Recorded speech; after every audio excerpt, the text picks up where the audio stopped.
Ayan, grabe naman po talaga kapag tumitig itong si Edo kay Viancy. So, ibang-iba po si Edo sa mga nakalove team po niya, no? Hindi po kagaya kay Viancy. My God, napakalagkit ng tinginan niya kay Viancy. Ed, sabihin mo na, or alam naman po namin, Eds, na nagagandahan ka kay Viancy at nasabi mo na din po ito minsan. So, kami naman, bilang supporters niyo, my God, kinikilig kami. No, yung tipong pilay nasa langit kami habang pinapanood ko kayong dalawa.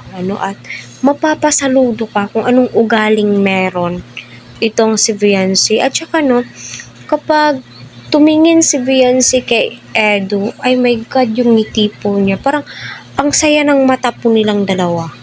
Diba? Ika nga ng mga supporters, eye-to-eye contact, dyan mo malalaman kung may gusto sa'yo ang babae, kung may gusto sa'yo ang lalaki. So, totoo ba yun? Para sa akin, yes. Kasi, ikaw mismo na babae, mararamdaman mo yun. No? Yung tinitibok ng puso, at saka, my God, di naman po natin alam kung palagi silang nag-a-update sa isa't isa, diba?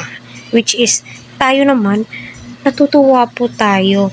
Wait, panoorin muna natin ang haba na ng sinabi ko, mga ka-EDC.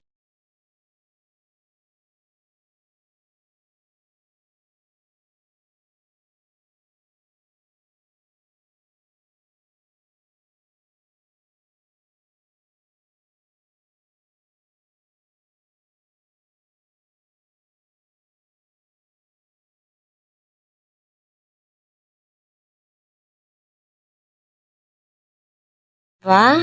Kinilig si Viancy habang pinagmamasdan siya ni Eds. Tamang-tama yung music na nilagay ni Kuya Niel.